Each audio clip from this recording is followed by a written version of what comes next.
Je vois où tu m'emmènes. Salut à tous, c'est Gilles de Eureka. Je suis là pour commenter la série Blinded que j'ai vue sur Brutix. C'est une série qui parle de scandales financiers, traders, banques d'investissement. Le but, c'est de vous dire ce que j'en pense par rapport à mon passé d'ancien financier. Je me demande, pourquoi t'as fait ce choix de carrière? Pour l'argent. C'est évident. Je pense qu'il y a effectivement peut-être 2-3 raisons que moi j'ai entendues de pourquoi les gens rentraient en finance. L'argent, clairement, c'est une motivation, hein. Peut-être la motivation principale. L'autre raison, c'est souvent les histoires de puzzle. La bourse, c'est compliqué, la finance, c'est compliqué. Ça donne l'impression, quand on comprend, ça donne l'impression de résoudre un puzzle. Et donc, c'est vrai que c'est assez attrayant. Mais il y a un autre truc, c'est aussi les paris. Pour avoir travaillé à New York, je me suis rendu compte qu'il y avait pas mal de traders là-bas qui me parlaient du fait que quand ils étaient petits, ils aimaient bien parier. Alors, pas forcément de l'argent, hein, mais au moins parier, voir s'ils gagnent ou ils perdent sur le sport. Ils passent de ça et ensuite ils vont vers la finance, c'est un peu la suite logique.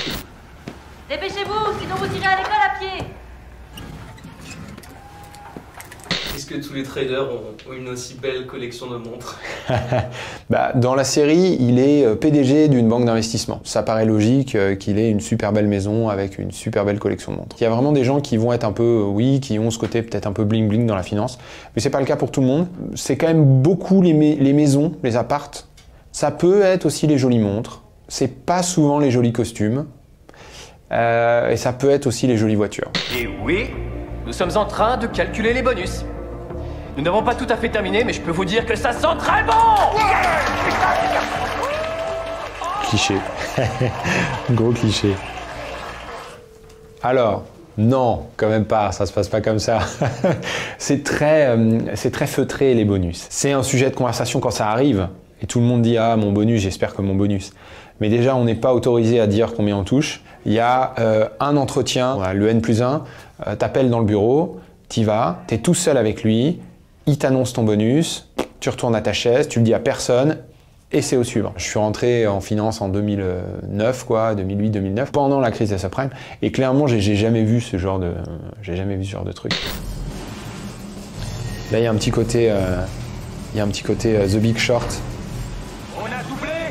On voit Michael Burry, je crois que c'est Michael Burry, qui est dans son bureau à écouter du hard rock ou un truc comme ça.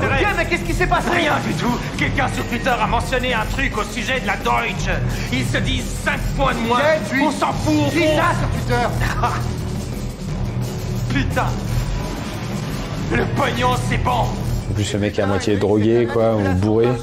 Là, c'est typique le rock trader, qui est bourré, qui est sous coke, c'est un cliché. Si ça a existé, moi je pense que ça n'existe plus trop. Déjà, le boss du trading d'une banque d'investissement, il ne traite pas, il n'est pas trader. Il est boss des traders, mais il ne traite pas. Là, lui, il a accès au truc, il n'y a personne. C'est hyper bizarre qu'il n'y ait personne. Soit c'est vraiment très tôt le matin, mais alors à ce moment-là, on ne voit pas bien ce qui est ouvert. Si les marchés sont ouverts, il y a forcément quelqu'un sur le desk. On peut potentiellement, il y en a un qui part chercher un sandwich, mais il y en a un qui reste là. Il y a normalement une équipe de 10 personnes quand on le voit. Là, c'est bizarre, il est tout seul. Et si je te préviens juste avant la sortie de mon article? Comme ça, tu pourras vendre tes obligations convertibles à temps. Comment ça marche?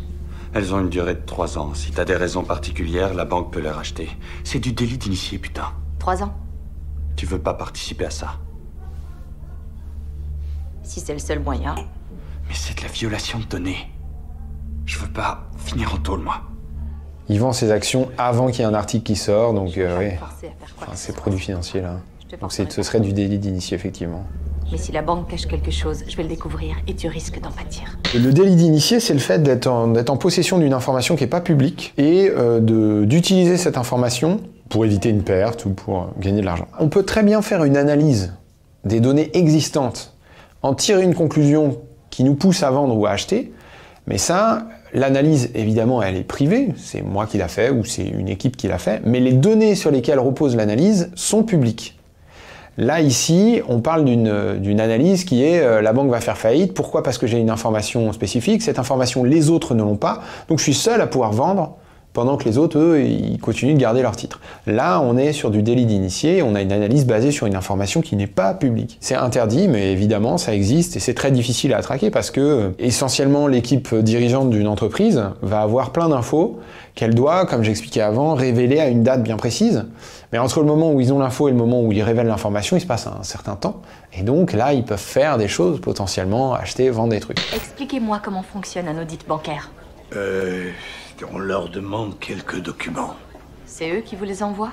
Oui. Donc ils choisissent librement les données que vous examinez. Oui, enfin, il y a tout de même des réglementations sur les documents à fournir. Mais ils pourraient très bien trafiquer toutes les données s'ils le voulaient.